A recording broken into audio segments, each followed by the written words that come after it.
Buenas tardes, hermanos y hermanas. Veo que hay personas aquí de todos los rincones de Tennessee y también de Georgia, algunos. Es un placer tenerles con nosotros. Ojalá hayan traído la almohada y la cobija, porque vamos a estudiar cosas muy solemnes que toman tiempo para cubrirlas bien. Vamos a comenzar con una palabra de oración para pedir que Dios bendiga nuestro estudio y entonces entramos de lleno. ¿Qué les parece? Oremos. Padre Celestial, una vez más nos acercamos a tu trono en el nombre poderoso de Jesús, sabiendo que a través de los méritos de tu Hijo tú aceptas nuestras oraciones. Pedimos, Señor, tu presencia en forma especial a través del Espíritu Santo en esta reunión. Te ruego que nos des mentes claras, nos des corazones tiernos y nos capacites para compartir este mensaje tan importante con las personas que están buscando respuestas a los grandes enigmas de la vida. Hay mucha gente en el mundo que los corazones le están fallando de temor por las cosas que están ocurriendo en el mundo. Y nosotros tenemos el mensaje que puede traer paz. Te ruego que tú nos ayudes y nos capacites para proclamar ese mensaje. Te lo imploramos en el nombre que es sobre todo nombre, el nombre poderoso de Cristo Jesús. Amén. Generalmente cuando estudiamos los eventos finales, lo hacemos desde la perspectiva de Mateo 24 o de Daniel y Apocalipsis. Pero en el estudio de esta noche y el de mañana en la mañana en el culto, vamos a mirar los eventos finales desde una perspectiva distinta. Vamos a analizar los eventos finales de Jesús aquí en la tierra. Y vamos a trazar un paralelo con los eventos finales por los cuales pasará el pueblo de Dios al final de la historia. Quiero comenzar leyendo 3 citas del Espíritu de Profecía. La primera se encuentra en el Conflicto de los Siglos, página 433. Donde la hermana White hace una comparación entre la iglesia judía de los días de Jesús y la iglesia romana, es decir, la iglesia papal. Dice así: por su alejamiento del Señor y su alianza con los paganos, la iglesia judía se transformó en ramera. ¿Cómo llegó a ser ramera la iglesia judía? Al apartarse del Señor y aliarse con los paganos. Luego sigue diciendo: Roma se corrompió de igual manera al buscar el apoyo de los poderes mundanos y por consiguiente recibe la misma condenación. Es decir, la iglesia judía cayó porque se alió con los poderes paganos de su época. Roma hizo lo mismo. Roma papal hizo lo mismo. En el Conflicto de los Siglos, página 624, hallamos otra cita donde la hermana White compara la iglesia judaica con Roma. Es una cita corta que dice así: hay una semejanza sorprendente entre la iglesia de Roma y la iglesia judaica del tiempo del primer advenimiento de Cristo. Así que el paralelo que vamos a trazar no es un paralelo inventado por este servidor. Tenemos citas inspiradas que indican que hay un paralelo entre lo que ocurrió con la iglesia judía y Jesús y lo que ocurrirá con su pueblo al final de la historia. La tercera cita se encuentra en el Conflicto de los Siglos, página 496 y 497, y dice así: siempre que la iglesia alcanzó el poder civil, lo empleó para castigar a los que no admitían todas sus doctrinas. Es decir, siempre que la iglesia se unió con el poder civil, usaba el poder civil para perseguir a los que no concordaban con la iglesia. Sigue diciendo, las iglesias protestantes que siguieron las huellas de Roma al aliarse con los poderes mundanos, manifestaron el mismo deseo de restringir la libertad de conciencia. Fue la apostasía lo que indujo a la iglesia primitiva a buscar la ayuda del gobierno civil. Y esto preparó el camino para el desarrollo del papado, simbolizado por la bestia. Estas tres citas dicen que la forma en que la iglesia se tornó apóstata en la época de Jesús y Roma durante los 1260 años fue que se unieron con los poderes seculares del mundo. Ahora quiero leer dos pasajes del libro de Apocalipsis para que veamos que al final de la historia va a ocurrir lo mismo. Los primeros versículos que quiero leer son Apocalipsis 17, 1 y 2. Apocalipsis 17, 1 y 2. Y luego vamos a leer el capítulo 18 y los versículos 1 hasta el versículo 3. Dice en el versículo 1, vino entonces uno de los 7 ángeles que tenía las 7 copas y habló conmigo diciéndome, ven acá y te mostraré la sentencia contra la gran ramera, la que está sentada sobre muchas aguas. Ahora, ¿cómo es que la gran ramera se volvió ramera? Versículo 2 tiene la respuesta. Con la cual han fornicado los reyes de la tierra. ¿Cómo se tornó ramera? Uniéndose con los poderes civiles de la tierra. Y los moradores de la tierra se han embriagado con el vino de su fornicación. Es decir, la iglesia se tornó ramera porque fornicó con los reyes de la tierra. ¿Con quién debe estar casada la iglesia exclusivamente? El esposo de la iglesia es Cristo. Pero cuando la iglesia apela al poder civil, está cometiendo adulterio o fornicación espiritual. El segundo pasaje, Apocalipsis 18, 1 al 3, básicamente repite el mismo pensamiento. Después de esto vi a otro ángel descender del cielo con gran poder, y la tierra fue alumbrada con su gloria. Y clamó con voz potente, diciendo, ha caído la gran Babilonia. Es el mismo poder de que leímos en el capítulo 17.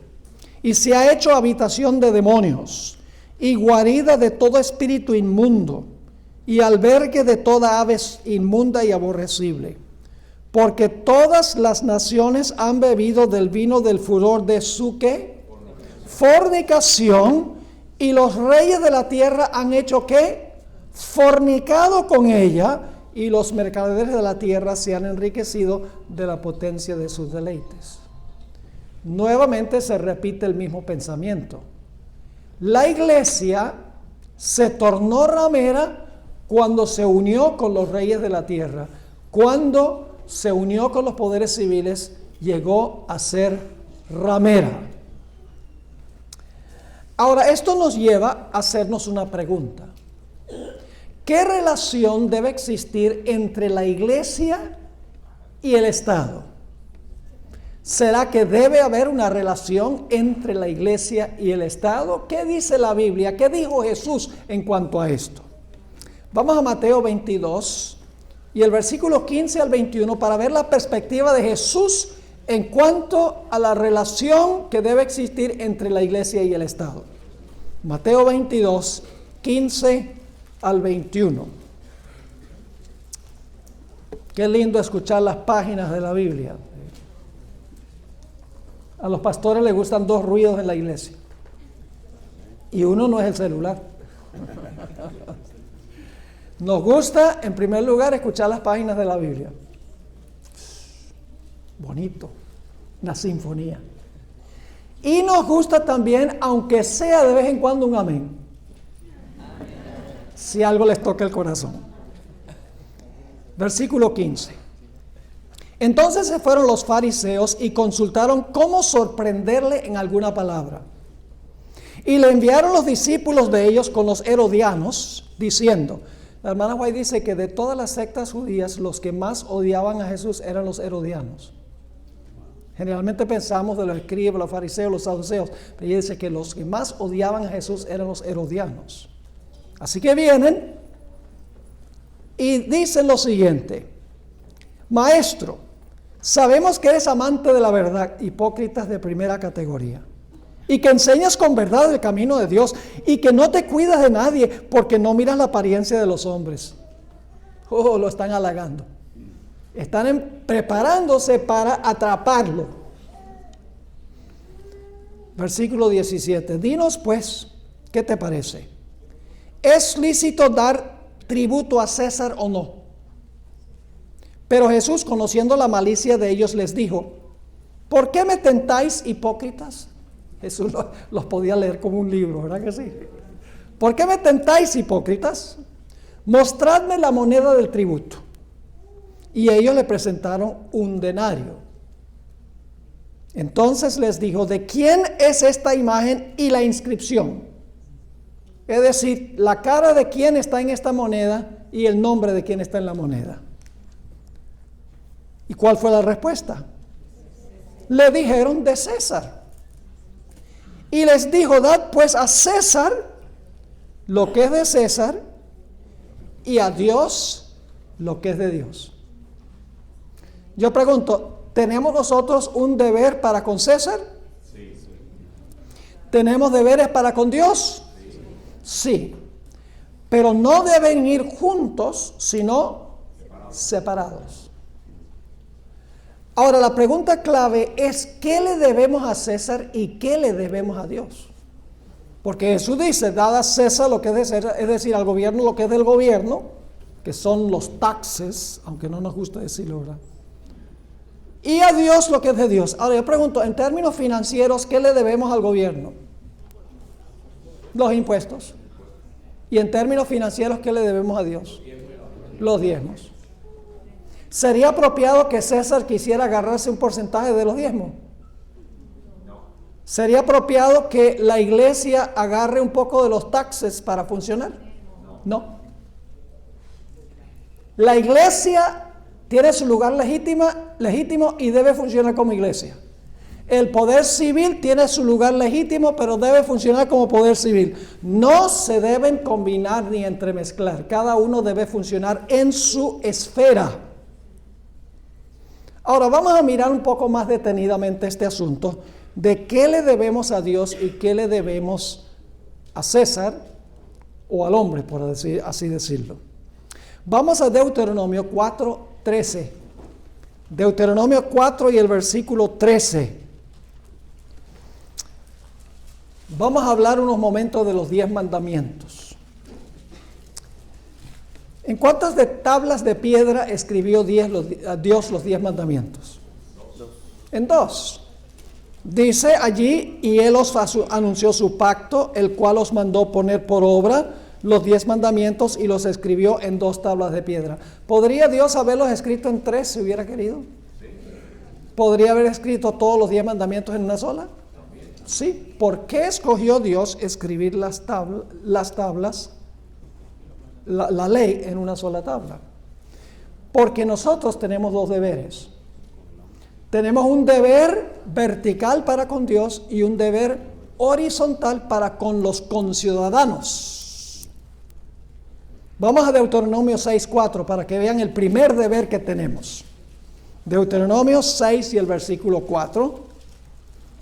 Y amarás a Jehová tu Dios de todo tu corazón y de toda tu alma y con todas tus fuerzas. Ese es el primer deber. Y resume ¿cuántos mandamientos? Los primeros 4. No tendrás dioses ajenos delante de mí, dice Dios. No hagas imagen de cosas en el cielo. No rebajes tu concepto de mi persona. No tomarás mi nombre en mano y respeta mi santo día. Es decir, los primeros 4 definen nuestra relación con Dios. Pero hay una segunda tabla. Levítico 19:18. Levítico 19 y el versículo 18, donde dice: no te vengarás ni guardarás rencor a los hijos de tu pueblo, sino amarás a tu prójimo como a ti mismo, yo Jehová. Ese mandamiento resume ¿cuál tabla de la ley? La segunda. ¿Y cuántos mandamientos tiene la segunda? 6. Desde el mandamiento que empieza diciendo: honra a tu padre y a tu madre, no matarás a tu prójimo, no cometerás adulterio con la mujer de tu prójimo o con el esposo de tu prójimo, no hurtarás, no hablarás falso testimonio, no codiciarás. Todo tiene que ver con la relación que sostenemos con los conciudadanos. Ahora, Jesús hizo claro esto. Mateo 22, 34 al 40. Mateo 22, 34 al 40. Jesús reconoció que hay dos grandes mandamientos que se resumen en los 10. Y algunos hoy en día dicen: solamente hay dos mandamientos, amar a Dios y amar al prójimo. Sí, esos dos principios resumen los 10, pero no eliminan los 10. Dice ahí en Mateo 22, 34, entonces los fariseos, oyendo que había hecho callar a los saduceos, se juntaron a una, y uno de ellos, intérprete de la ley, preguntó por tentarle diciendo: Maestro, ¿cuál es el gran mandamiento en la ley? Jesús le dijo: amarás al Señor tu Dios con todo tu corazón y con toda tu alma y con toda tu mente. Ya leímos en cuanto a eso en Deuteronomio 6. Jesús está citando Deuteronomio 6. Es el primer mandamiento, el resumen de los primeros 4. Y el segundo es semejante, dice Jesús. El segundo es semejante. Y el segundo resume los últimos 6, porque dice: amarás a tu prójimo como a ti mismo. De estos dos mandamientos depende toda la ley y los profetas. Es decir, tenemos deberes para con Dios y tenemos deberes para con nuestros semejantes, con nuestros conciudadanos, por así decirlo. Ahora, cuando miramos la experiencia de Jesús, todas las acusaciones de los líderes religiosos judíos contra Jesús tenían que ver con la primera tabla de la ley. Nunca acusaron a Jesús de deshonrar a sus padres. Nunca acusaron a Jesús de matar, de cometer adulterio, de robar, de hablar falso testimonio contra su prójimo o de codiciar. Nunca. Todas las acusaciones de los líderes de la iglesia apóstata judía contra Jesús tenían que ver con la primera tabla de la ley. Tenían que ver con sus convicciones religiosas. Vamos a anotar algunos ejemplos. Marcos 2:7. Jesús sana a un paralítico.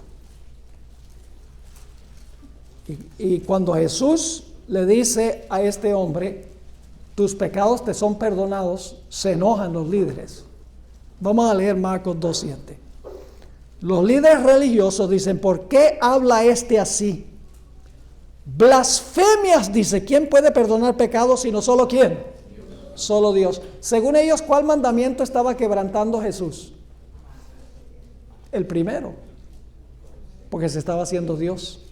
No tendrás dioses ajenos delante de mí. Otro ejemplo, Juan 10:33. Nuevamente acusan a Jesús de quebrantar el primer mandamiento. Juan 10 y el versículo 33. Jesús acaba de decir: yo y el Padre uno somos. Es decir, los dos somos Dios. ¡Wow! Se enojan nuevamente los líderes. Y dice, lo querían apedrear. Le respondieron los judíos diciendo: por buena obra no te apedreamos, sino por la blasfemia, porque tú siendo hombre te haces Dios. Primer mandamiento: no tendrás dioses ajenos delante de mí. También acusaron a Jesús de quebrantar el tercer mandamiento. Solo le estoy dando algunos ejemplos. ¿Qué dice el tercer mandamiento? No tomarás ¿qué? el nombre de Jehová tu Dios en vano. ¿Recuerdan que una vez Jesús estaba hablando con los judíos? La historia está en Juan 8. Y el Señor Jesucristo hizo una declaración que los sacudió hasta lo más profundo. Dijo, de cierto os digo, antes que Abraham fuese, yo soy. ¡Wow! Yo pregunto, ¿ese es el nombre de Jehová? ¿El gran nombre de Jehová? Sí, porque viene de Éxodo al capítulo 3. A donde Moisés le preguntó al que estaba en la zarza ardiente, bueno, ¿y qué nombre les voy a dar? Si me preguntan mi pueblo, si me preguntan, ¿quién me mandó? Dice, diles que el yo soy te mandó. Es el nombre de Jehová. La hermana Guay dice que Jesús había pronunciado el nombre y se lo había aplicado a él mismo. Lo estaban acusando de quebrantar el mandamiento que dice, no tomarás el nombre de Jehová tu Dios en vano. ¿Acusaron a Jesús de quebrantar el sábado? Sí. Oh, sí. Vamos a anotar dos ejemplos. Juan 9 y el versículo 16. Juan 9, 16. Aquí Jesús acaba de sanar a un ciego de nacimiento. Y están furiosos nuevamente los líderes. Dice en Juan 9, 16, entonces algunos de los fariseos decían, este hombre no procede de Dios porque no guarda el sábado o el día de reposo. Lo acusan de quebrantar el sábado. En Juan 5, Jesús sanó a un paralítico que había estado paralizado 38 años.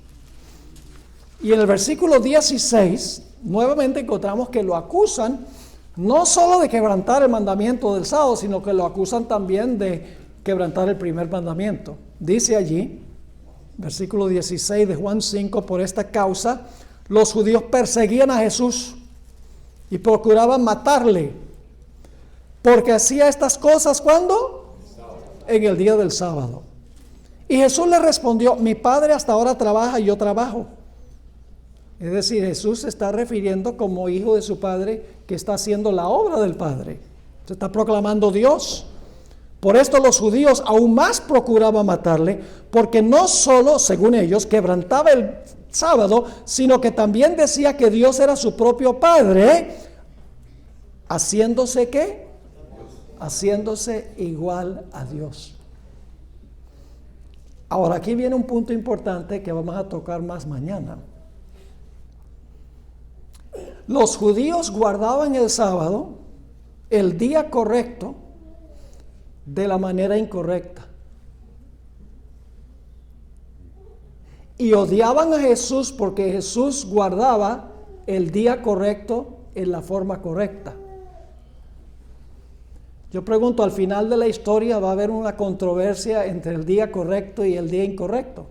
Ya no será la forma de guardar el sábado, sino el día que se guarda. Al final de la historia, nuevamente el conflicto será con respecto al día de reposo. Ahora, el problema es que los judíos no querían a Jesús porque Jesús vino a establecer un reino espiritual apartado del poder civil. Jesús no vino a establecer un reino terrenal, destruir a los romanos y ocupar el trono civil para imponer su religión. Él vino para establecer su reino espiritual. Pero los judíos, ¿qué clase de reino querían? Querían un Mesías político, que se proclamara el líder político, destruyera a los romanos e impusiera por la fuerza su religión. Y hay del que no aceptara. Eso es lo que Satanás y los judíos querían. Vamos a anotar algunos versículos donde parece eso. Desde el comienzo del ministerio de Jesús, ya Satanás estaba tratando de convencer a Jesús que aceptara los reinos terrenales. En el monte de la tentación, la tercera tentación, dice en Mateo 4, 8 al 10, otra vez le llevó el diablo a un monte muy alto y le mostró todos los reinos del mundo y la gloria de ellos. Y le dijo, todo esto te daré si postrado me adorares. Pero Jesús no aceptó los reinos. Entonces Jesús le dijo, vete Satanás, porque escrito está, al Señor tu Dios adorarás y a Él solo servirás. Una vez Jesús alimentó a 5,000 personas con 5 panes y 2 peces. Después de eso querían obligar a Jesús que se proclamara rey. Y el cabecilla era Judas. Después de ir al capítulo 6, versículo 71, Jesús se refirió a Judas como el diablo. Jesús le dijo, ¿no saben que entre ustedes está un diablo? Porque él quería que Jesús tomara las riendas del poder civil e impusiera su religión con el poder civil. Noten Juan 6:15, después que alimentó a los 5,000. Dice, pero entendiendo Jesús que iban a venir para apoderarse de él y hacerle rey, volvió a retirarse al monte él solo. Rehusó ocupar el trono y tomar las riendas del poder civil. Había venido para establecer su reino espiritual, para fundar su iglesia. Otro ejemplo, los mismos discípulos se habían contaminado con esta idea de un Mesías político. Cuando el Señor Jesucristo regresaba con sus discípulos de la región del norte de la Tierra Santa hacia Jerusalén, su último viaje a Jerusalén, Jesús pidió permiso para pasar por algunas aldeas samaritanas para cortar camino. Y las aldeas dijeron, no queremos que Jesús pase por nuestros pueblos. Los hijos del trueno se indignaron. Santiago y Juan. Le dicen a Jesús, ¿cómo es que ellos no van a permitir que el Mesías pase por ahí? ¿Quieres que llamemos fuego del cielo para quemarlos? ¿Y qué les dijo Jesús? Excelente idea. No. Jesús no había venido para obligar a la gente a aceptar su mensaje por medio de la fuerza. Y más adelante en un texto que vamos a mirar más adelante en el tema esta noche, cuando vinieron a arrestar a Jesús al huerto del Getsemaní, Pedro sacó la espada y vamos a encontrar que la espada representa el poder civil un poquito más adelante. Toma la espada, supuestamente el primer papa, y le tira un zarpazo al siervo del sumo sacerdote y le mochó la oreja. No le estaba tirando a la oreja, le estaba tirando a la cabeza, pero le falló la puntería. Porque era pescador y no soldado. ¿Y qué le dijo Jesús? Bien hecho, Pedro, defienda mi reino. No, Jesús le dijo, guarda esa espada. Porque el que toma la espada, muere la espada. Yo no he venido a usar la fuerza. No he venido a usar la fuerza de la espada, del poder civil, sentarme en el trono y obligar a todos a aceptar mi mensaje. He venido a establecer un reino espiritual, no un reino literal. Lo que Jesús vino a fundar se puede ilustrar con la levadura. ¿Saben? Yo soy panadero. ¿Saben cómo yo hago pan? Yo tomo la harina, la mezclo con agua, los demás ingredientes. Después que tengo la masa completa, le echo un poquito de levadura encima. Están diciendo, mentiroso, pastor, usted no es ningún panadero. ¿A dónde se pone la levadura? Se mete dentro de la masa y la masa crece. Jesús sabía que desde afuera no iba a lograr el crecimiento de la iglesia. Había que implantar el Espíritu Santo dentro de la iglesia para que la iglesia creciera, para que creciera el reino espiritual. Noten Lucas 17, 20 y 21. Lucas 17, 20 y 21. Vienen los fariseos nuevamente a Jesús y le dicen a Jesús, ¿cuándo vas a establecer el reino? Y fíjense lo que responde Jesús. Lucas 17, 20 y 21. Preguntado por los fariseos, ¿cuándo había de venir el reino de Dios? Según el pensamiento de ellos, ¿cuál era el reino de Dios? Sí, destruir a esos odiados romanos, ocupar el trono en Jerusalén y gobernar el mundo por la fuerza. Y ay del que no aceptara su religión. Esa era su idea. Así que dicen, ¿cuándo viene el reino de Dios? Le respondió y dijo, el reino de Dios no vendrá con advertencia. Es decir, eso quiere decir, no viene con una exhibición de poder. Ni dirán, helo aquí o helo allí. Porque he aquí el reino de Dios está, algunas versiones dicen entre vosotros, una mejor traducción es, el reino de Dios está en vosotros. Ahora quiero leerles una cita un tanto larga del Espíritu de Profecía, donde la hermana White explica estos versículos de Lucas 17, 20 y 21. Es larga la cita, pero profunda. Del deseo de todas las gentes, páginas 469 y 470. Dice así: el reino de Dios viene sin manifestación exterior. El evangelio de la gracia de Dios con su espíritu de abnegación no puede nunca estar en armonía con el espíritu del mundo. Los dos principios son antagónicos. Y luego cita ella un versículo, mas el hombre animal no percibe las cosas que son del Espíritu de Dios, porque le son locura y no las puede entender porque se han de examinar espiritualmente. Pero hoy hay en el mundo religioso, sigue escribiendo, multitudes que creen estar trabajando para el establecimiento del reino de Cristo como dominio temporal y terrenal. ¿Qué están haciendo miles hoy en día? Están trabajando para el establecimiento del reino de Cristo como dominio temporal y terrenal. Desean hacer de nuestro Señor el rey de los reinos de este mundo, el gobernante de sus tribunales y campamentos, de sus asambleas legislativas, sus palacios y sus plazas.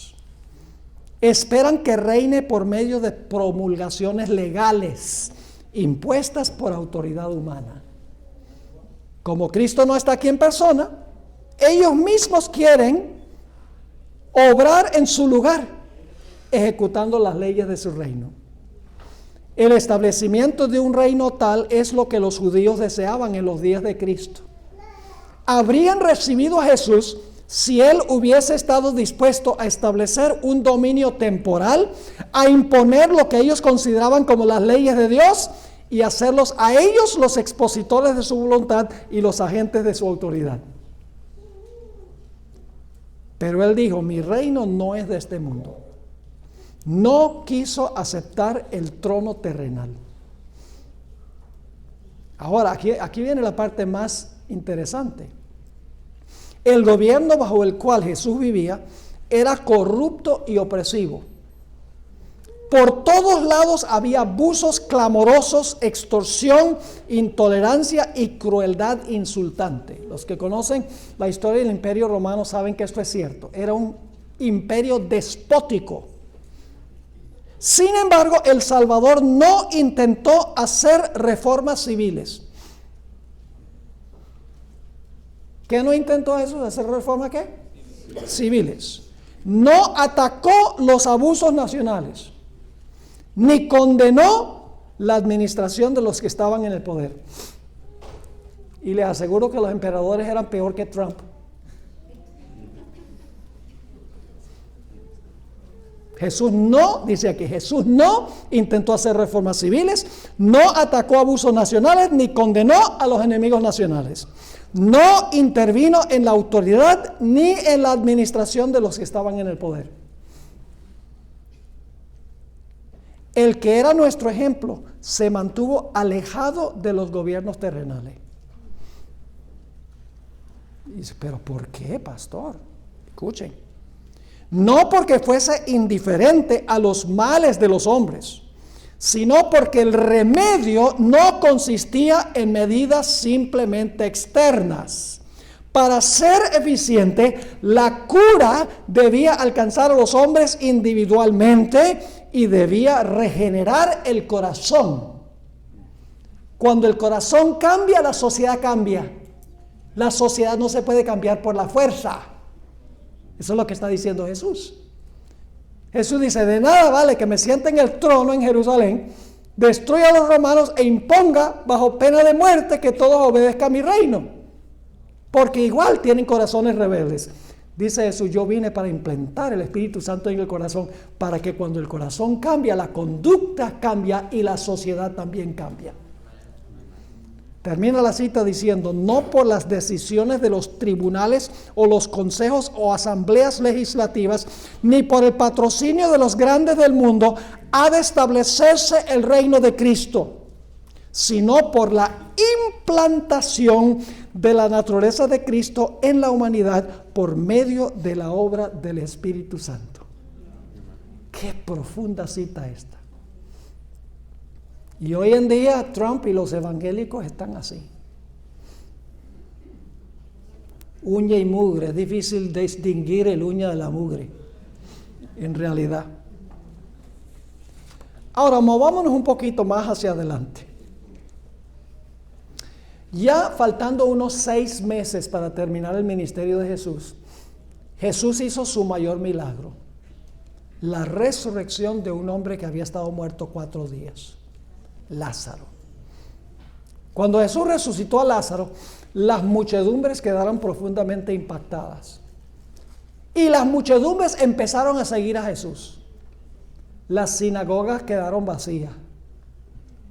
Y los ministros de la época dijeron, este es un problema de national security. Porque todos están yendo tras él. Tenían envidia de la popularidad de Jesús. Y que ellos estaban perdiendo a muchos de sus feligreses al mensaje que estaba proclamando Jesús. Dice en Juan 12, 19, el capítulo después de la resurrección de Lázaro, pero los fariseos dijeron entre sí, ya veis que no conseguís nada, mirad, el mundo se va tras él. ¿Ven la preocupación? El mundo se va tras él. Todo el mundo está aceptando el mensaje de él, podríamos decir el fuerte clamor de Jesús. Su temor era que su nación perdiera su relevancia ante la amenaza del cristianismo, y que entonces vendrían los romanos y quitarían su nación. Así que ellos dijeron, para salvar a la nación tenemos que acabar con este hombre. Si no acabamos con él, la nación desaparece, porque todo el mundo va a adoptar el cristianismo y no tendremos razón de existir. Y por eso se convoca una reunión del Sanedrín, el equivalente de la Inquisición. En Juan 11, 47 y 48 van a ver que el problema de Jesús se ha convertido en un problema de national security, de seguridad nacional, de subsistencia nacional. Dice en Juan 11, 47 y 48, entonces los principales sacerdotes y los fariseos reunieron el concilio. La palabra concilio en griego es Sanedrín. Reunieron el concilio y dijeron, ¿qué haremos? Porque este hombre hace muchas señales. Si le dejamos así, todos creerán en él. ¿Ven cuál es su preocupación? Todos creerán en él. ¿Y cuál va a ser el resultado? Y vendrán los romanos y destruirán nuestro lugar santo y nuestra nación. ¿Es un asunto de national security? Que sí que.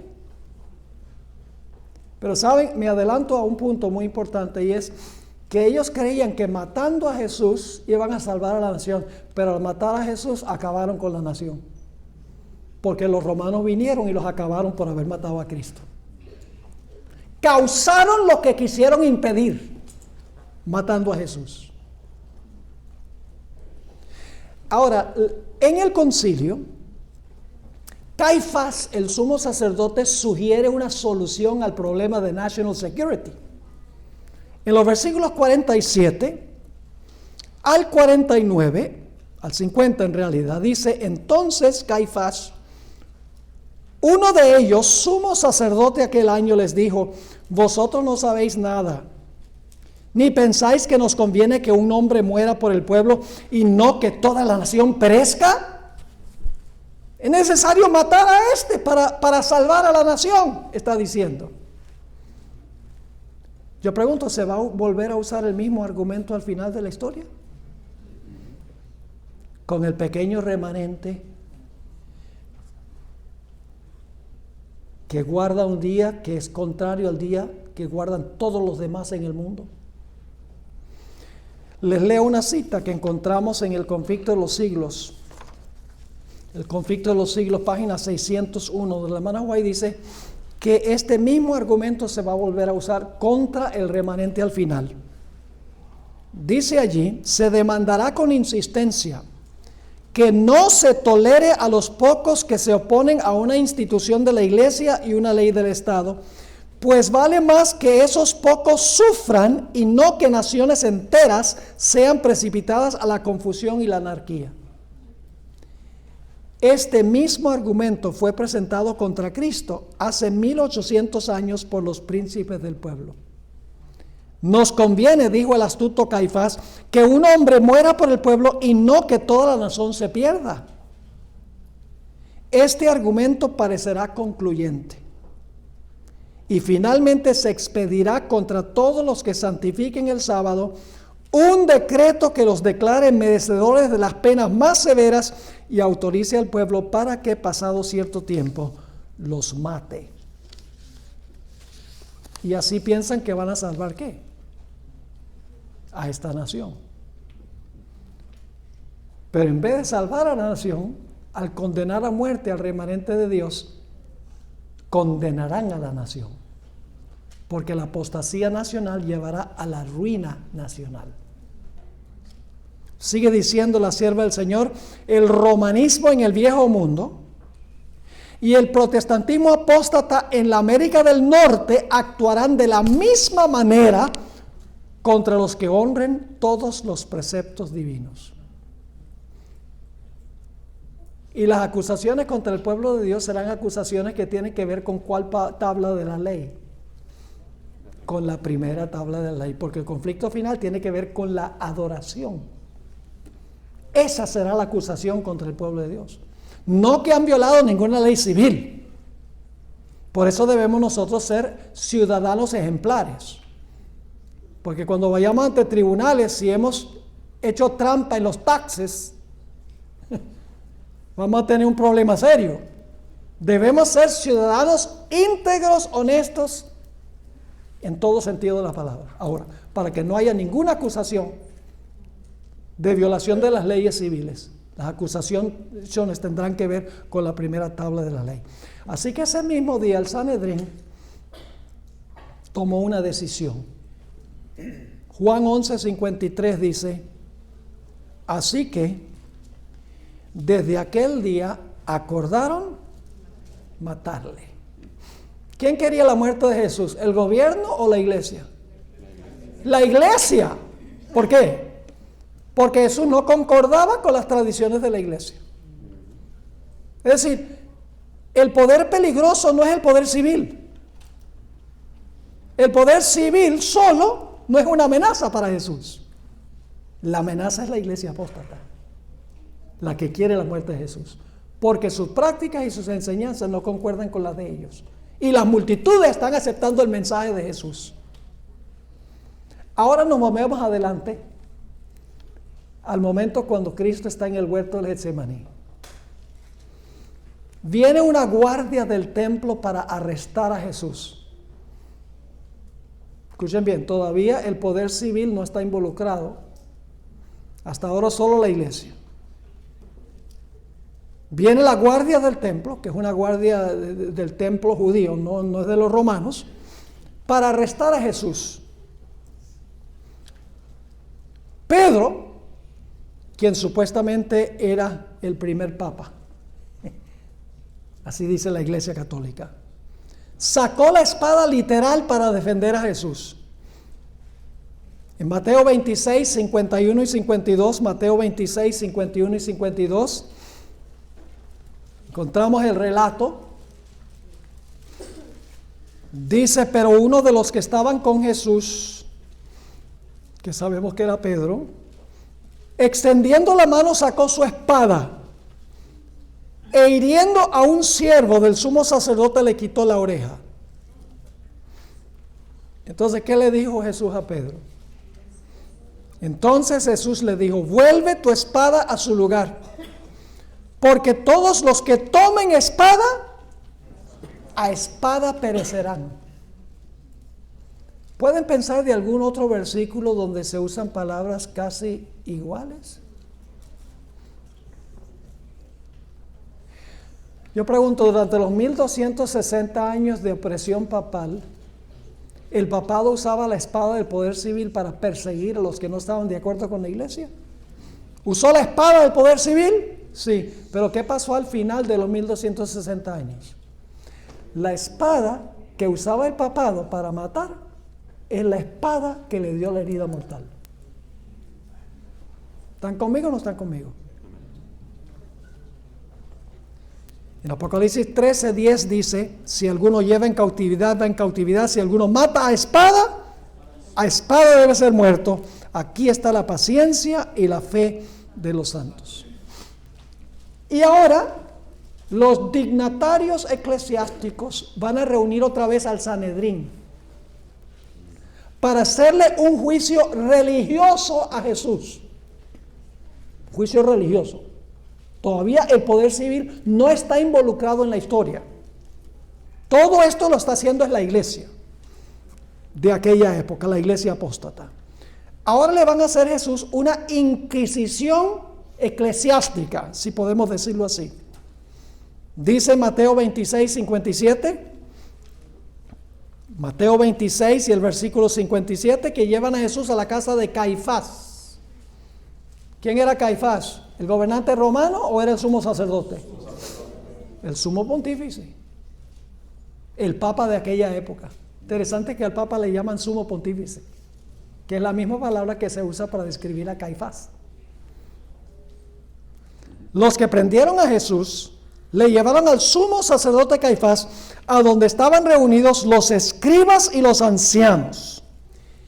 Y ahora la iglesia apóstata le va a hacer un juicio eclesiástico a Jesús. Todavía no está involucrado el poder civil. Noten Mateo 26, 59 a 64, que describe este juicio de la iglesia.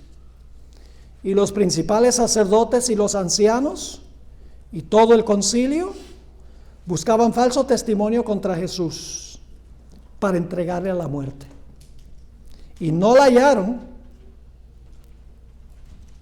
¿Hallaron algún delito de Jesús contra sus prójimos? ¿Alguna violación de las leyes civiles? No, ninguna. Así que dicen, no la hallaron.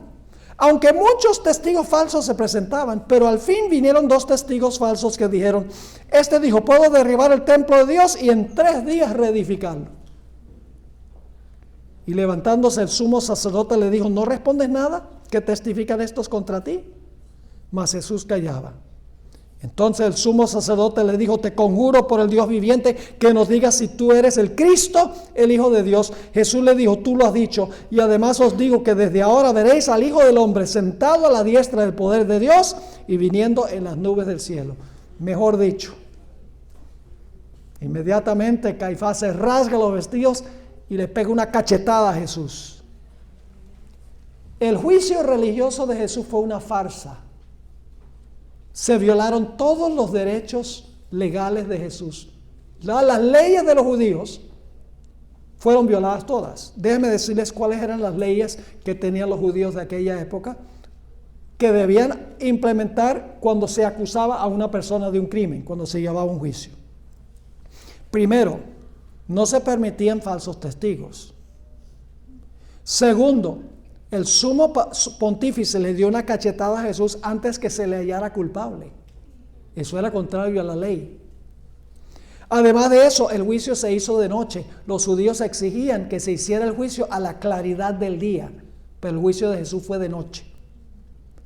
El juicio se hizo en privado, pero los judíos tienen una ley de que los juicios se debían hacer en público. Azotaron a Jesús antes que se le hallara culpable. Lo condenaron por el testimonio de un solo testigo. Los judíos decían en voz de 2 o 3 testigos. Se confirma cada palabra. Había una ley judía de que un reo no podía autoincriminarse. Pero Caifás llevó a Jesús a decir, sí, tú lo has dicho. Se autoincriminó. La ley judía exigía que se le diera al acusado un defensor. A Jesús no le dieron ninguno. La ley judía decía que ningún juicio se podía realizar día viernes, o sábado o día de fiesta. Y Jesús fue juzgado viernes.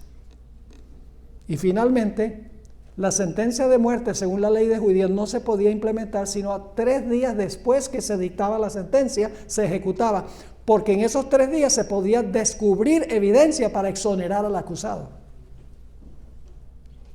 La iglesia pisoteó todas sus propias leyes para proteger al miembro de la iglesia, a Jesús.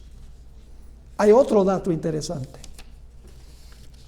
Ustedes saben que en la época de Jesús había muchas diferentes sectas judías.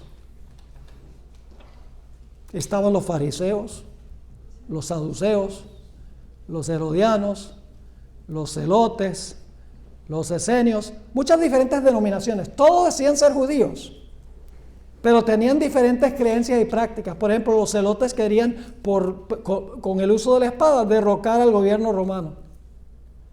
Los fariseos creían en la inmortalidad del alma y la resurrección de los muertos, y los saduceos no creían en ninguna de esas cosas. Es decir, las sectas judías se odiaban una a otra por sus divergencias teológicas. Pero cuando vino el momento de National Security, todas estas sectas se unieron para destruir al enemigo público número 1. ¿Va a pasar eso también al final de la historia? Leo 2 citas del Espíritu de Profecía, Conflicto de los Siglos 4:97 y luego otra del 4:98. Muchos consideran la gran diversidad de creencias en las iglesias protestantes como prueba terminante de que nunca se procurará asegurar una uniformidad forzada. Pero desde hace años se viene notando entre las iglesias protestantes un poderoso y creciente sentimiento en favor de una unión basada en puntos comunes de doctrina. Para asegurar tal unión, debe necesariamente evitarse toda discusión de asuntos en los cuales no todos están de acuerdo, por importantes que sean desde el punto de vista bíblico. En la otra cita, la hermana White dice, cuando las iglesias principales de los Estados Unidos, uniéndose en puntos comunes de doctrina, ¿uniéndose en qué? En puntos comunes de doctrina, influyen sobre el Estado para que imponga los decretos y las instituciones de ellas, entonces la América protestante habrá formado una imagen de la jerarquía romana y la imposición de penas civiles contra los disidentes vendrá de por sí sola. Y no se pierdan el tema de mañana en la noche, porque voy a hablar de el papado, los jesuitas y el sábado. Este papa es muy peligroso, porque yo les voy a demostrar que lo que él ha hecho es desenfatizar la importancia de doctrina para hacerse compatible a los protestantes. Se lo voy a comprobar. Y por el otro lado, su énfasis es en asuntos diferentes que los que dedicaban el tiempo Juan Pablo II y Benedicto XVI. ¿De qué hablaban Juan Pablo II y Benedicto XVI? Hablaban contra el aborto, hablaban contra el matrimonio homosexual, hablaban contra la eutanasia, todos estos asuntos, todos estos pecados. Este Papa no habla nada de eso. Este Papa habla de la inmigración, de redistribuir el dinero de los países ricos a los países pobres, el cambio climático, todos los temas que le gusta escuchar a los poderes políticos del mundo. Porque los poderes políticos del mundo, las Naciones Unidas, a ellos no les gusta que se hable contra el aborto porque están a favor, ni les gusta que se hable contra el matrimonio homosexual porque la Carta de las Naciones Unidas dice que eso está bien. Y le voy a mostrar que en realidad Benedicto XVI renunció no por el problema del escándalo del abuso sexual de los niños, sino porque su método y sus creencias no concordaban con los jesuitas que se han tomado posesión de la Iglesia Católica. Ese es el tema de mañana en la noche, una propaganda. Estamos viendo cumplimientos proféticos, pero tremendos. Ahora, no solamente se unieron todas las sectas judías, sino que enemigos políticos también se unieron para destruir al enemigo número uno. Noten Lucas 23, 12. Lucas 23 y el versículo 12. Dos dirigentes políticos que eran enemigos, ahora cuando se trata de Jesús se volvieron amigos. Dice, y se hicieron amigos Pilato y Herodes aquel día, porque antes estaban enemistados entre sí. Imagínense, la oposición a Jesús une a la gente. ¿Están captando el paralelo? Por forma interesante de estudiar los eventos finales. Ahora, el Sanedrín ese día pronunció contra Jesús la sentencia de muerte. La iglesia, todavía el poder civil no está en la historia. Solamente está la iglesia hasta este punto. El tribunal, según Mateo 26, 65 y 66, pronuncia contra Cristo la sentencia de muerte. Dice allí, entonces el sumo sacerdote, Mateo 26, 65 y 66, entonces el sumo sacerdote rasgó sus vestiduras diciendo, ha blasfemado. ¿Qué más necesidad tenemos de testigos? Porque he aquí ahora mismo habéis oído su blasfemia. ¿Qué os parece? Y respondiendo ellos dijeron, la iglesia, los líderes de la iglesia, ¿es reo de qué? Es reo de muerte. Es decir, el Sanedrín dice, este hombre tiene que morir. Pero la iglesia judía tenía un problema grave. Y es que la ley romana no permitía que la iglesia ejecutara la sentencia de muerte. La iglesia apóstata necesitaba la ayuda del poder civil. Necesitaba la espada del poder civil para implementar la sentencia que la iglesia había dictado contra Jesús. Y por lo tanto, Mateo 27, 1 y 2 nos dice ahora que van a buscar la ayuda del poder civil. La iglesia se va a unir con el Estado. Dice Mateo 27, 1 y 2, venida la mañana, todos los principales sacerdotes y los ancianos del pueblo entraron en consejo contra Jesús para entregarle a muerte, y le llevaron atado y le entregaron a Poncio Pilato, el gobernador. Ahora está involucrado el Estado, el poder civil. La iglesia está buscando la ayuda del poder civil para implementar la sentencia de muerte que la iglesia ha dictado. Noten también, guarden su lugar ahí no guarden su lugar en Mateo, vamos a Juan 18 y mantengan su dedo a Juan 18 porque vamos a ir a varios puntos allí. Juan 18, 28. Otra forma de describir el momento cuando Jesús fue llevado ante Pilato. Dice en Juan 18 y el versículo 28, llevaron a Jesús de casa de Caifás al pretorio, es el palacio de Pilato. Era de mañana y ellos no entraron en el pretorio para no contaminarse y así poder comer la Pascua. ¡Qué hipocresía! Acaban de sentenciar a un hombre inocente a muerte y dice, no podemos entrar, no podemos celebrar la Pascua si entramos allá donde hay gentiles. La verdad es que la hipocresía enceguece, ¿no? Y ahora traen a Jesús a Pilato y Pilato les hace una pregunta penetrante. Juan 18, 29. Entonces salió Pilato a ellos y les dijo, ¿qué acusación traéis contra este hombre? Iglesia, a ver iglesia, ¿qué acusación traen ustedes contra este hombre para que el Estado decida el asunto? Pilato se dio cuenta, ellos se dieron cuenta, los judíos se dieron cuenta por el tono de voz de Pilato que Pilato no se estaba comiendo el cuento. Y por lo tanto, en vez de ellos decirles cuál fue la acusación, porque él dijo, ¿cuál es la acusación? En vez de ellos decir, esta es la acusación, en el versículo 30 dice, respondieron y dijeron, si este no fuera malhechor, no te lo habríamos entregado. Sabían que Pilato sabía que este hombre era inocente. La hermana White dice que Pilato había oído en cuanto a Jesús y las obras que hacía. Y ahora entonces Pilato, fíjese, Pilato entendía más la separación de iglesia y Estado que los mismos judíos.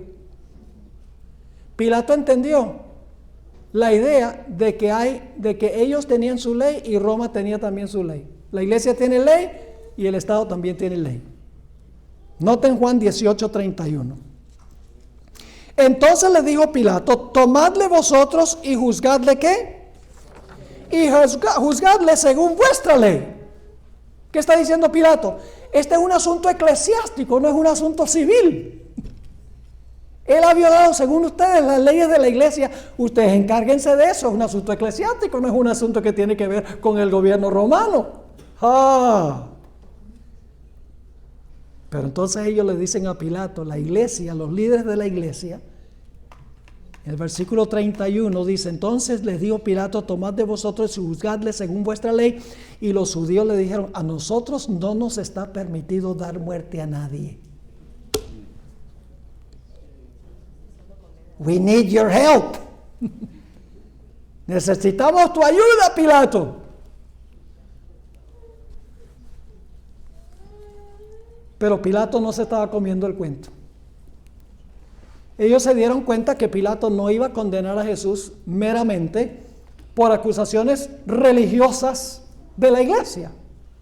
Así que ellos tienen que conseguir alguna forma de demostrar que Jesús cometió un delito contra Roma. Vayan conmigo a Lucas 23:2 para que ustedes vean la estrategia de ellos. Cuando la primera estrategia no funcionó, ahora ellos van a prevaricar para que Pilato creyera que Jesús había quebrantado una ley romana. Lucas 23:2. Y comenzaron a acusarle diciendo, a este hemos hallado que pervierte a la nación, que prohíbe dar tributo a César. Mentirosos.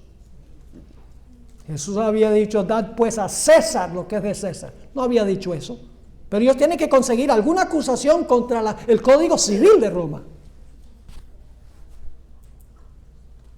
diciendo que él mismo es el Cristo, un rey. Y cuando dicen que Jesús dijo que era un rey, se le pararon las orejas a Pilato. Dice, wow. Si él dice que es un rey, entonces eso es sedición contra el gobierno romano, porque hay un solo rey que es el emperador. Así que Pilato se lleva a Jesús a su cámara privada para entrevistar a Jesús, para preguntarle si en verdad es un rey, si es una amenaza para el trono de César.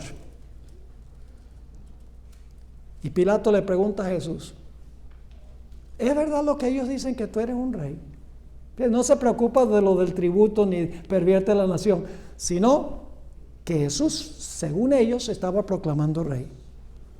Jesús le respondió a Pilato, Juan 18:36. Respondió Jesús, mi reino no es de este mundo. ¿Cuántos reinos reconoció Jesús? 2. Mi reino no es de este mundo. Reconoció que él tiene su reino y el mundo tiene su reino. Mi reino no es de este mundo. Si mi reino fuera de este mundo, es decir, si yo fuera a tomar las riendas del poder civil y sentarme en el trono, si mi reino fuera de este mundo, mis servidores, ¿qué? Pelearían para que yo no fuera entregado a los judíos, es decir, usarían la espada, si mi reino fuera de aquí. Pero mi reino no es de aquí.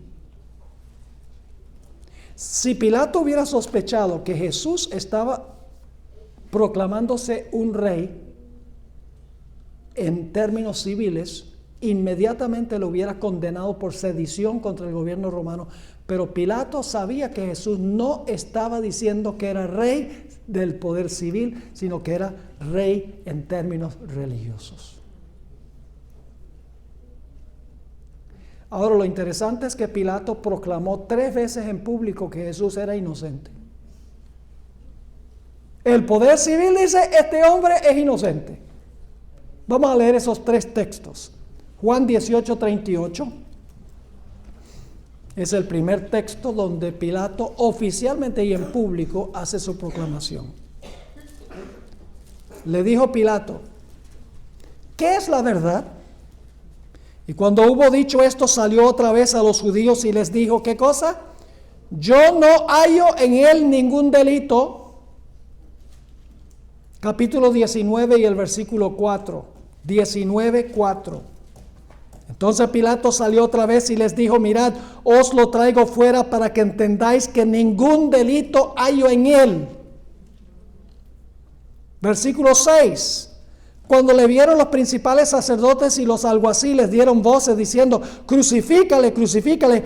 Pilato les dijo, tomadle vosotros y crucificadle, porque yo no hallo delito en él. Es decir, este hombre no ha quebrantado ninguna ley de Roma. Si él ha quebrantado una ley eclesiástica, es ese asunto de la iglesia, asunto de ustedes, de la ley de ustedes, no tiene nada que ver conmigo. Es inocente. Noten el versículo 7 de Juan 19. Los judíos le respondieron, nosotros tenemos una ley. Porque Pilato acaba de decir, de la ley de Roma, nada.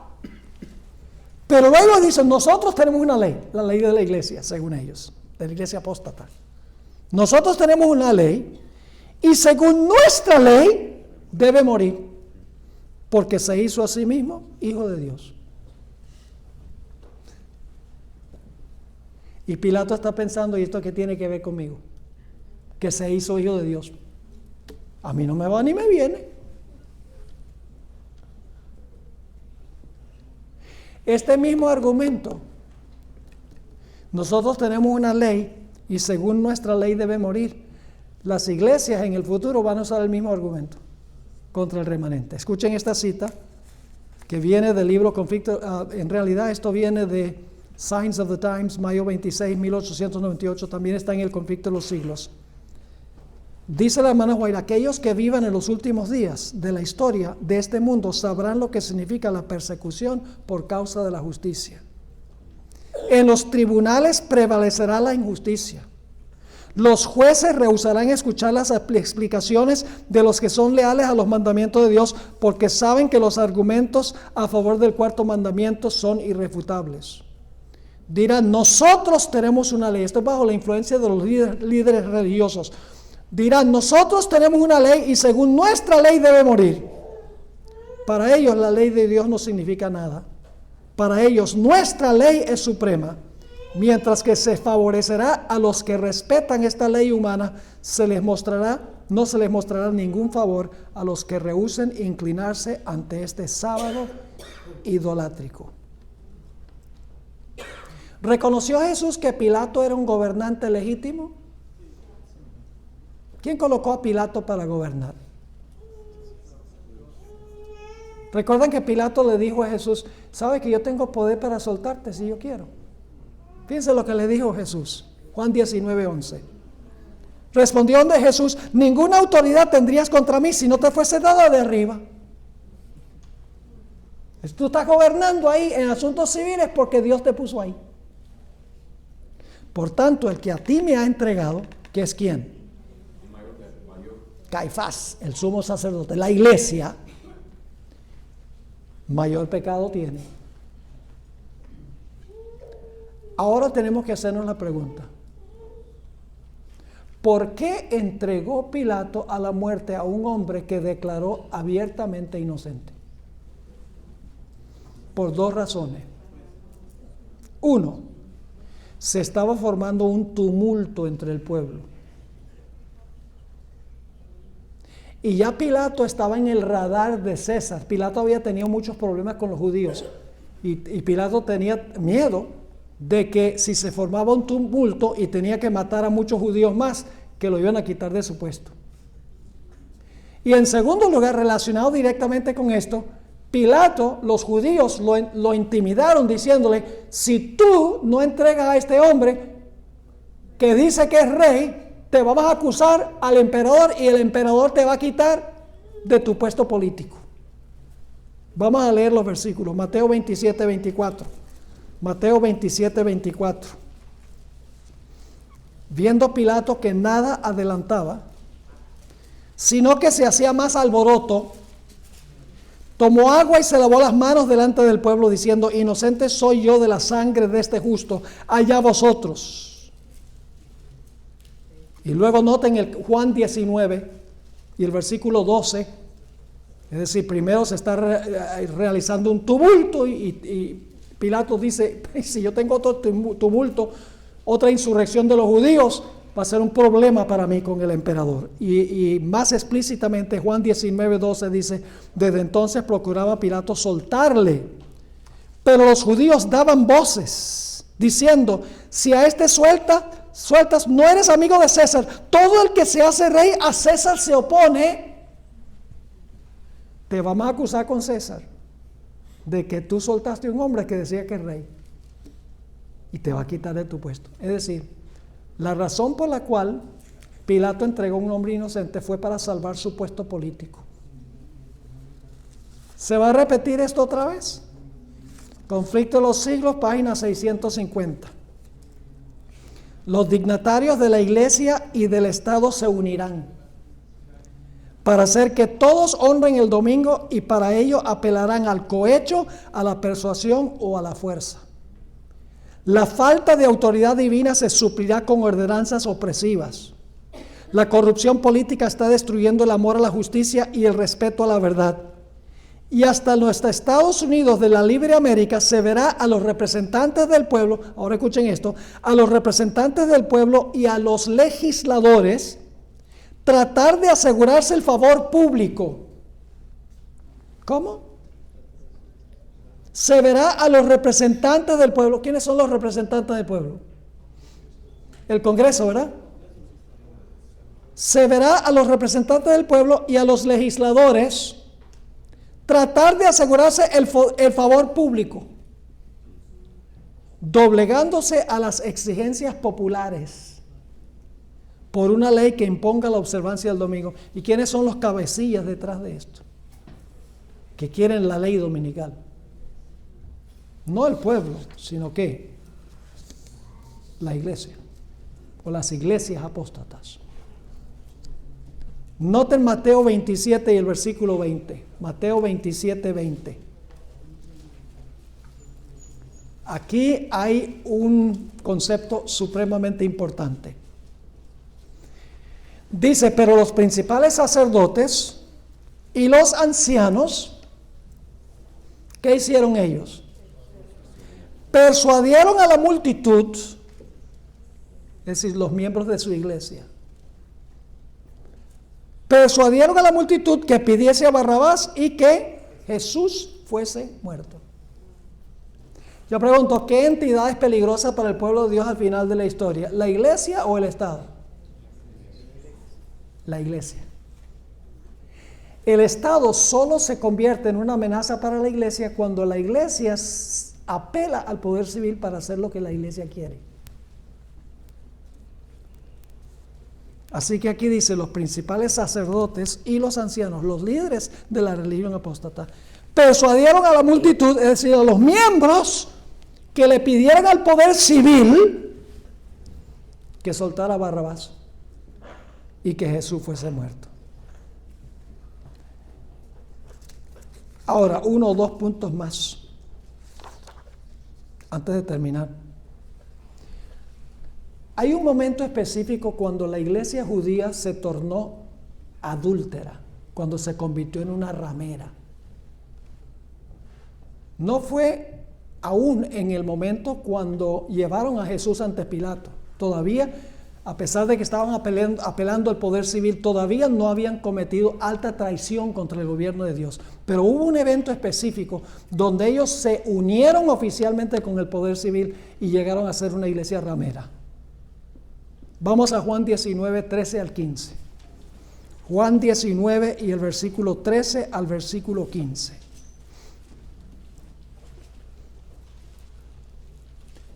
Entonces Pilato, oyendo esto, llevó fuera a Jesús y se sentó en el tribunal en el lugar llamado el Enlosado, y en hebreo Gábata. Era la preparación de la Pascua y como la hora sexta. Entonces dijo a los judíos: he aquí vuestro rey. ¿Era Jesús el rey de los judíos? Sí. ¿Acaso cuando nació no fue proclamado rey de los judíos? ¿Era Jesús el legítimo rey de Israel? ¿Era el esposo de Israel? Sí, Señor. Así que dice: he aquí vuestro rey. Aquí está tu rey, aquí está tu esposo. Pero ellos gritaron: fuera, fuera, crucifícale. Pilato les dijo: a vuestro rey he de crucificar. Respondieron los principales sacerdotes: no tenemos más rey que César. Alta traición contra su esposo. Queremos a César, no queremos a Jesús. Jesús había venido a casarse con su pueblo. Eso lo sabemos porque Juan el Bautista se le llama el amigo del esposo. El amigo del esposo era como el caballero de honor que preparaba todos los detalles del matrimonio. Además de eso, Jesús dijo: ¿cómo pueden llorar mientras el esposo está en su medio? Además de eso, Jesús dio varias parábolas matrimoniales. La parábola de las 10 vírgenes. Estaba hablando de sí mismo. La llegada del esposo era la llegada de Jesús.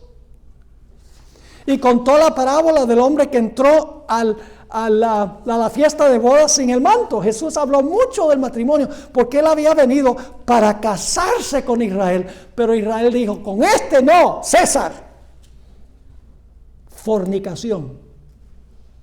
Unión con el poder civil, rechazando a su legítimo esposo, Cristo Jesús. ¿Y cuál fue el resultado de la unión de la iglesia apóstata con el poder civil? Ellos quisieron evitar la destrucción de la nación matando a Jesús. Pero al matar a Jesús causaron la ruina de su nación. Noten Lucas 19, 41 al 44. ¿Han leído ustedes alguna vez la cita de la hermana White, donde ella dice que en los Estados Unidos, cuando se une la iglesia con el Estado para imponer el domingo, que la apostasía nacional llevará a la ruina nacional? Viene de la experiencia de Jesús. Dice en Lucas 19, 41, Jesús está bajando por el monte de los Olivos para entrar por la puerta oriental a Jerusalén para ir al templo. Dice: cuando llegó cerca de la ciudad, al verla, lloró sobre ella diciendo: oh, si también tú conocieses, a lo menos en este tu día, lo que es para tu paz. Mas ahora está encubierto de tus ojos, porque vendrán días sobre ti, cuando tus enemigos te rodearán con vallado. ¿Quiénes eran los enemigos? Fíjense, apelaron a Roma para acabar con Jesús y luego Roma los acabó a ellos. Lo mismo va a pasar. Escuchen bien. Cuando venga el momento de la sexta plaga, y no voy a ampliar este punto porque no tenemos el tiempo. El momento de la sexta plaga es cuando se le seca el río Éufrates a la ramera. Y el río Éufrates son muchedumbres, naciones, lenguas y pueblos. Los romanos que ellos usaron para matar a Jesús fueron los mismos romanos que luego los mataron a ellos. La hermana White dice que las muchedumbres que fueron usadas por las iglesias protestantes y por la iglesia romana, las muchedumbres se levantarán en contra de los líderes religiosos para fulminarlos. Sigue diciendo: porque vendrán días sobre ti cuando tus enemigos te rodearán con vallado, te sitiarán y por todas partes te estrecharán y te derribarán a la tierra y a tus hijos dentro de ti, y no dejarán en ti piedra sobre piedra, por cuanto no conociste el tiempo de tu visitación. Vino tu esposo y no lo reconociste.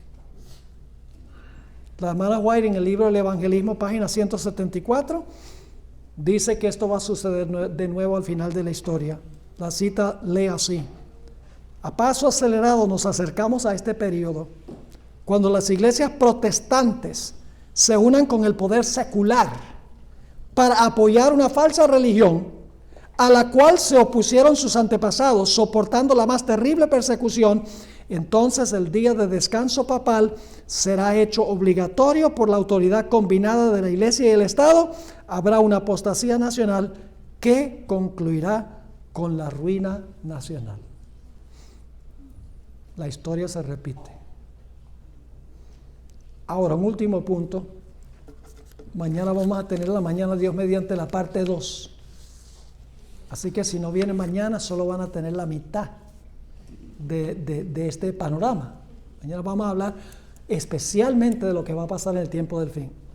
Pero déjenme darles una ilustración histórica de cómo ocurrió algo similar con la iglesia romana que había pasado con Jesús durante los 1260 años. Había mencionado anteriormente a un hombre, un mártir de nombre Juan Hus. Él era obispo en Praga, lo que antes era Checoslovaquia. Estaba enseñando el evangelio puro del Señor. Y al enseñar el evangelio puro y al mismo tiempo condenar la corrupción de la iglesia romana, el Papa y la organización eclesiástica se ensañó con él. Le ofreció el emperador Sigismundo un salvoconducto para ir de Praga a Constanza para defender su punto de vista, y le aseguró que podía volver a Praga, lo iba a proteger para volver a Praga de donde fue. Cuando llegó Hus a Constanza, yo he estado ahí, en el mismo lugar donde estuvo en el calabozo por meses, antes de que se le diera la oportunidad ni siquiera de hablar. Cuando llegó a Constanza, lo echaron al calabozo. Pasó varios meses allí. No le voy a leer la descripción de en qué situación estaba él, qué condición física estaba cuando finalmente fue sacado para defender su punto de vista. Algo terrible. Se le habían podrido la ropa encima, estaba flaco, enfermo, se le habían caído los dientes. Terrible. Y ni siquiera le habían dado la posibilidad de defenderse. Fue llevado a la catedral de Constanza. Yo estuve ahí. Y allí la iglesia le hizo un juicio eclesiástico. Le trajeron todas las acusaciones de lo que él había estado enseñando. Como Jesús hablaba en contra de los fariseos y los saduceos, y hablaba de las falsas prácticas, doctrinas del judaísmo, las tradiciones de los hombres. Él también lo llevaron para defender su punto de vista. Bueno, para hacer una larga historia corta, en esa inquisición religiosa, en la iglesia, lo condenaron a muerte. Pero la historia no termina ahí. Ellos como iglesia no podían ejecutar la sentencia de muerte. Solo el poder civil podía hacer eso. Así que fueron a donde Sigismundo, el que le había garantizado salvoconducto, de que podía volver a Praga, seguro, sano y salvo, con vida. Fueron a Sigismundo y le dijeron: Sigismundo, la iglesia ha examinado a este hombre, es un hereje. Tienes que ejecutarlo. Y Sigismundo titubeó, dijo: pero yo le di un salvoconducto. Y dijo: pero el salvoconducto que se le da a los herejes no cuenta. Eso dijeron. Y Sigismundo, a pesar de que había garantizado un salvoconducto, intimidado por los líderes de la iglesia, ese día condenó a Hus a ser quemado en la hoguera. Lo sacaron en un lugar. También fuimos allá, hay una piedra grande con la fecha. Pusieron una estaca grande, lo encadenaron a la estaca, lo rodearon de leña y lo quemaron vivo por sus convicciones religiosas. Yo pregunto, ¿en qué difiere eso de lo que pasó con Jesús? En nada. Y eso es lo que va a pasar de nuevo. Porque la Biblia dice que la herida mortal del sistema que hizo eso se le va a sanar y luego se va a comportar en el futuro como se comportó en el pasado. Lo único es que ahora es más sigilosa por echarse al bolsillo a los líderes políticos del mundo. La hermana White dio la mejor descripción del papado. Dijo, detrás de la apariencia variable del camaleón está el veneno invariable de la serpiente. Es la mejor descripción que yo he encontrado sobre el papado. Se va a repetir otra vez la historia, ustedes la conocen, ¿verdad? La historia del sapo y el escorpión. ¿Conocen esa historia, verdad? Es muy bien conocida. Por si acaso hay alguno que no la conoce. Había un sapo y un escorpión al lado de un río. Y el escorpión le dice al sapo, yo no sé nadar, yo necesito cruzar el río. Por favor, déjame montarme en tu espalda y tú nadas y me llevas para el otro lado. Y el sapo dice, yo no soy tan tonto así. Si tú te me montas encima me picas y me envenenas. Y el escorpión dice, ¿cómo voy a hacer eso? Nos ahogamos los dos. ¿Nos morimos los dos? No, yo no voy a hacer eso. Y el sapo nada, dice, no, yo sé qué objetivo tienes tú. No, yo no te lo voy a hacer. Finalmente, el escorpión convence al sapo y se le monta encima al sapo. Y el sapo está cruzando el río nadando y cuando llega a la mitad del río, le mete el piconazo y le inyecta el veneno. Y el sapo moribundo, claro, esto es una fábula, ¿no? El sapo mira al escorpión y le dice, pero tú prometiste que no me ibas a envenenar, ¿por qué lo hiciste? Y el escorpión le dijo, porque es mi naturaleza. Así es el papado. El papado le dice a los poderes civiles, no hay ningún problema. Déjanos que nos montemos encima de ustedes. Nuestras ideas son solo de paz y prosperidad, pero detrás de la apariencia variable del camaleón está el veneno invariable de la serpiente. Lo que pasa es que es más sigiloso el papado ahora para echarse los poderes civiles al bolsillo. Así que no se pierdan el próximo emocionante episodio. Oremos. Padre Celestial, gracias te damos porque podemos también estudiar las profecías desde la perspectiva de la experiencia de Jesús. Sabemos lo que nos espera. Ayúdanos, Señor, a no temer la persecución. Ayúdanos más bien a formar una relación íntima con Jesús. Para que ni siquiera la vida o la muerte, el cielo, la tierra, sea lo que sea, nos pueda separar del amor que tenemos para con Jesús. Te damos gracias, Señor, por habernos acompañado esta noche y pedimos que bendigas las reuniones que tendremos mañana. Gracias, Padre, por habernos acompañado, por responder nuestra oración. Te lo imploramos en el nombre de Jesús. Amén.